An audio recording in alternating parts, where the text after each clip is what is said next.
এবার seven sisters নিয়ে ভারতকে সতর্ক করল যুক্তরাজ্য ভিত্তিক আন্তর্জাতিক গবেষণা সংস্থা আইআইএসএস। শেখ হাসিনাকে আশ্রয় দেয়া আর বাংলাদেশের সাথে সম্পর্কে টানাপোড়েনের সুযোগে অস্থিতিশীল হয়ে উঠতে পারে ভারতের উত্তর পূর্বাঞ্চলীয় রাজ্যগুলো। বিচ্ছিন্নতাবাদী তৎপরতাই শুধু নয়, ভারতকে জঙ্গিবাদী অপতৎপরতা মোকাবিলার প্রস্তুতি রাখার সতর্কবার্তাও দিয়েছে লন্ডন ভিত্তিক এই গবেষণা প্রতিষ্ঠানটি।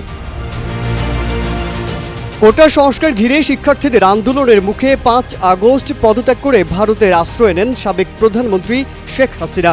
এরপর থেকে অস্বস্তিকর অবস্থা পার করছে দুই দেশের কূটনৈতিক সম্পর্ক। এদিকে শেখ হাসিনার বিরুদ্ধে দাখিল হয়েছে হত্যা, দুর্নীতিসহ কয়েক ডজন মামলা। এরই মধ্যে তাকে দেশে ফেরত পাঠানোর জোর দাবি উঠলেও আগলে রাখার কৌশল দিয়েছে তার মিত্র নরেন্দ্র মোদীর নেতৃত্বাধীন সরকার। এদিকে বন্ধুত্ব রক্ষা করতে গিয়ে বাংলাদেশের সাথে পারস্পরিক সম্পর্ক ঝুঁকিতে পড়ায় চরম দোটানায় ভারত। অন্যদিকে শেখ হাসিনাকে আশ্রয় না দিতে যুক্তরাজ্যের অনড় অবস্থান এই পরিস্থিতি আরও দীর্ঘায়িত হবার পূর্বাভাস দিচ্ছে। এমন পরিস্থিতিতে কোন পথে সমাধানের দেখা পেতে পারে নয়াদিল্লি? বাংলাদেশেরই বা গুরুত্ব দিতে হবে কোন কোন পদক্ষেপে? এসব প্রশ্নের উত্তর খুঁজে কিছু প্রস্তাবনা বের করেছেন যুক্তরাজ্য ভিত্তিক গবেষণা সংস্থা the international institute of strategic studies. যুক্তরাজ্য ভিত্তিক সংস্থাটি মূলত বৈশ্বিক নিরাপত্তা, রাজনৈতিক ঝুঁকি ও সামরিক সংঘাত নিয়ে গবেষণা ও বিশ্লেষণ করে আসছে।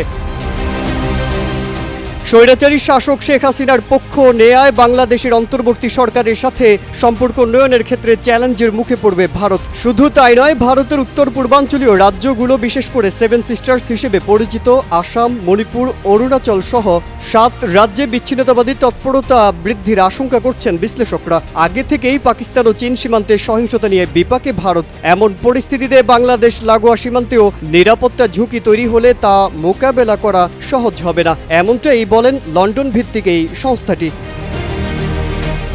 বাংলাদেশে গঠিত অন্তর্বর্তী সরকারের জন্য কিছু পরামর্শ দিয়েছে আইআইএসএস। বলা হয়েছে, জাতীয় নির্বাচনকে মূল লক্ষ্য রেখে জরুরি ভিত্তিতে আইন শৃঙ্খলা পরিস্থিতি স্বাভাবিক করতে হবে। দেশের বিভিন্ন অঞ্চলকে স্থিতিশীল রাখতে কাজে লাগাতে হবে সেনাবাহিনীকে।